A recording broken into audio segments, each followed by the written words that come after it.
Hello সবাইকে, good morning. Priyanka কর চ্যানেলে আবার একটা নতুন ভিডিওতে তোমাদেরকে অনেক অনেক স্বাগত জানাচ্ছি। আশা করছি তোমরা সবাই অনেক ভালো আছো আর আমরাও অনেক ভালো আছি। এখন বাজে সকাল 9:30। আবারও দুদিন পরে একটা ডেলি ব্লগ তোমাদের সঙ্গে শেয়ার করছি। ছেলে যাবে স্কুলে, তাই সকালবেলা ঘুম থেকে উঠেই গরম গরম ভাত রান্না করেছি।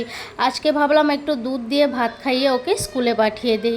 ছেলে দেখো মুখটাকে কেমন করেছে। প্রথমে এক গাল ভাত দিয়েছিলাম, চিনি দিতে ভুলে গেছি, তাই আবার একটু চিনি দিয়ে ভাতটা মেখেছি, তাই মুখটাকেও এমন করেছিল। এদিকে ভাত খাওয়ানো হয়ে গেল, ছেলেকে ঝটপট খাইয়ে দিলাম, ওকে টিফিনটাও দিয়ে দিচ্ছি। আজকে একটু ফলই দিয়ে দিলাম টিফিনে। ফলের মধ্যে আধখানা আপেল আর আধখানা আম একটু টুকরো টুকরো করে কেটে ওর টিফিনে দিয়ে দিলাম। এখন রেডি হয়ে নিই, চলো। ছেলে কিন্তু রেডি হয়ে গেছে, ওকে ভাতটা খাইয়ে দিয়ে টিফিনটা দিয়ে তারপর ওকে আমি রেডি করিয়ে দিলাম। আজকে হলো সোমবার, বাইরে কিন্তু বৃষ্টি হচ্ছে, ঝিরিঝিরি বৃষ্টি হচ্ছে। কয়েকদিন থেকে ওয়েদারটা এমন করে রেখেছে, সকালে বৃষ্টি হবে, দুপুরে আবার রোদ হবে, সন্ধ্যাবেলা গরম হবে, কিছুই বুঝতে পারি না কখন বৃষ্টি হবে কখন রোদ হবে। যাই হোক, ছেলেকে আমি কিন্তু স্কুলে দিয়ে চলে এলাম। বৃষ্টি হচ্ছিল একটু একটু, তাই দিয়ে চলে এলাম, স্কুলে দিয়ে চলে এলাম। আমি কিন্তু আর ড্রেস চেঞ্জ করলাম না, এখন এই ড্রেসটা পরেই ঘরের সবগুলো কাজ করে নেব, করে তারপরে একবারে চান করতে চলে যাব। স্কুল থেকে এসেই প্রথমে কিন্তু বিছানাটা গুছিয়ে নিচ্ছি। সকালে তো বিছানা গুছানোর সময় একদমই পাই না, আগে হতো, এখন তো একদমই হয় না, কি করে যেন সময় চলে যায়। বিছানাটা গুছিয়ে নিলাম ঝটপট করে। একটাই বিছানা ছিল এলোমেলো। বিছানা গোছানোর আগে আমি কিন্তু রান্নাঘরেই ছিলাম। রান্নাঘরে ডিম আর আলু সেদ্ধ বসিয়ে গিয়েছিলাম। এখন ডিম আলু কিন্তু সেদ্ধ হয়েও গেছে। আজকে তো সোমবার ছিল, ও সকালেই চলে গেছে অফিসে। ওকে আবার এক পিস মাছ ভাজা করে রেখেছিলাম কালকেই, ওই মাছটাকে ঝোল করে দিয়েছি সকালবেলা ঘুম থেকে উঠে, আর সঙ্গে একটা ডিম সেদ্ধ করে দিয়েছি। ঘরে ডিম ছিল, তাই আজকে ভাবলাম দুপুরবেলা আলু আর ডিম দিয়ে ঝোল করে নিই। মাছ যেহেতু এক পিসই ছিল, তাই বরমশাইকে রান্না করে অফিসে পাঠিয়ে দিয়েছি। আজকে থেকে আবার দুপুরবেলা লাঞ্চ নিয়ে যাব। ডিম আর আলুগুলো ছিলে নিলাম, আরেকবার জল দিয়ে ধুয়ে নিচ্ছি। ডিম আর আলুতে কিন্তু খুব নোংরা থাকে, আমি আগে ধুয়ে সেদ্ধ বসাইনি, তাই এখন আরেকবার ধুয়ে নিলাম। কড়াই বসিয়ে দিয়েছিলাম, কড়াইয়ে কিন্তু তেল দিয়ে ডিমটাকে ভেজে একবারে তরকারিটা বসিয়ে রেখে আসলাম। এখন শুরু করে দিই কাজগুলো। একটু একটু করে সব দিকেই করি, মিলিয়ে মিলিয়ে।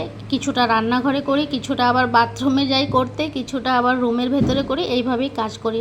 নয়তো একটা কাজের পেছনেই যদি লেগে থাকি তাহলে কিন্তু সময় অনেকটা চলে যায়, তারপরের কাজগুলো আর করাই হয় না। যাই হোক, ওইখানের হাত ধোয়ার গামছাটা আজকে পাল্টে দিলাম, পাল্টে অন্য একটা গামছা ঝুলিয়ে দিলাম। এখানে বাথরুমে কয়েকটা কাপড় এখন ভিজিয়ে রেখে দিই। গরম জল করে রেখেছি, গিজারটা অন করে গরম জল করে রেখেছিলাম। কাপড়গুলো এখন ভিজিয়ে রেখে দেবো, কিছুক্ষণ পরে ধুয়ে দেবো। গরম জল করে ভিজিয়ে রাখলে কাপড় কাচতে কিন্তু খুব বেশি একটা কষ্ট হয় না। চলো, কাপড়টা ভিজিয়ে রেখে আসলাম। তরকারিটাও দেখছি মাঝে মধ্যে গিয়ে গিয়ে। এখানে ছেলের বইগুলো একটু ঠিকঠাক করে রেখে দিই। স্কুলে যাওয়ার সময় ছেলে সব বই এলোমেলো করে রাখে, তাই বই খাতাগুলো একটু ঠিকঠাক করে রাখি। আবার বিকেলবেলা তো দরকার পড়বে, বিকেলে আবার টিউশন যাবে। আমার ছেলের এই পড়ার টেবিলটা যতই আমি ঠিকঠাক করে রাখি না কেন, পড়ার টেবিল কোনোদিনও ঠিক থাকে না। এখন হয়তো ঠিক থাকবে, স্কুল থেকে আসার পরে সব আবার এলোমেলো হয়ে যাবে। আমি যতই বলি ওকে একটু ঠিকঠাক করে রাখবে, বইয়ের জায়গায় বই, খাতার জায়গায় খাতা, কোনোদিনও ঠিক থাকে না। আর বলবো বা কি, বাচ্চা মানুষ, ওদের কিছু বুঝিয়ে লাভ নেই।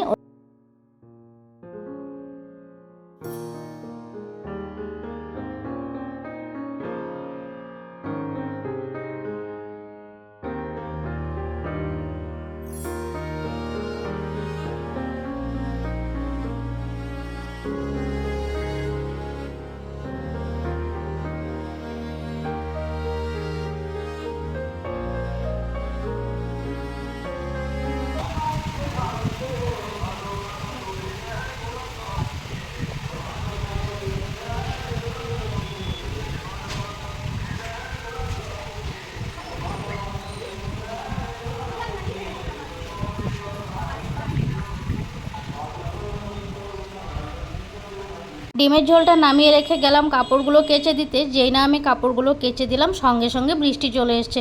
খুব জোরে কিন্তু বৃষ্টি নেমে পড়েছে, আর এই সময়টা বৃষ্টি নামলে আমার খুব বিরক্ত লাগে। এখন প্রায় 2টো বাজে, ছেলেকে আবার স্কুল থেকে আনতে যাব, তখন যদি বৃষ্টি হয় আমার খুব রাগ ধরে। 1 ঘন্টা আছে এখনও, কিছুটা কাজ করতেই পারবো। কাপড়গুলো তাও মেলেই দিলাম, উপায় নেই, যখন ধুয়ে দিয়েছি মেলে তো দিতেই হবে। ছাদে তো আর যাওয়াই যাবে না, ছাদে গেলেও কাপড় শুকোবে না। রান্না করতে করতে বৃষ্টি নেমে পড়েছে, তাই ব্যালকনির দরজাটা আর বন্ধ করতে ভুলে গেছি। গেছি ওইদিকে ঘরে আবার জল ঢুকে গেছে, আবার রুমটাকে মুছলাম। মোটামুটি কাজ হয়ে গেছে, এখন কয়েকটা কাজ আছে রান্নাঘরে। আর রান্নাঘরের কাজ করতে গেলে অনেক সময় চলে যায়। এখন যদি আমি রান্নাঘরে 2-3 ঘন্টাও থাকি তাও কিন্তু কাজ শেষ হবে না। আর এই গ্যাসের নিচটা রোজেরই মুছে দিতে হয়। চা উতলে পড়ে যায়, দুধ পড়ে যায়, এসব পড়তে পড়তে গ্যাসের নিচটা কত সময় কি হয় খুব নোংরা হয়ে যায়। কাজ করতে যেমন কষ্ট তেমন কিন্তু এই যে ভিডিওটা করছি আমি, এই ভিডিওটা এডিট করতেও তেমনই কষ্ট। একটা ভিডিও এডিট করতে গেলে প্রায় 1 থেকে 2 ঘন্টা কিন্তু অনায়াসে চলে যায়। 6 মিনিটের একটা ভিডিও করেছি, এটাতেই আমার কত সময় চলে গেছে এডিটিং করতে।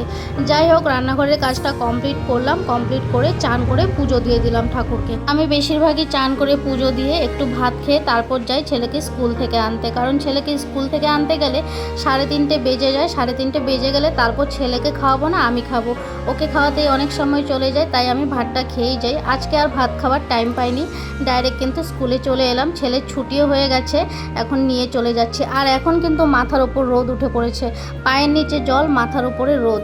আজকের ভিডিওটি তোমাদের কেমন লাগলো অবশ্যই কমেন্টস করে জানিও। ভালো লাগলে লাইক করো, শেয়ার করো, চ্যানেলটিকে সাবস্ক্রাইব করে রেখো। যারা এখনও সাবস্ক্রাইব করোনি তারা সাবস্ক্রাইব করে রেখো। ভিডিওটা শেষ করছি, টাটা, বাই বাই।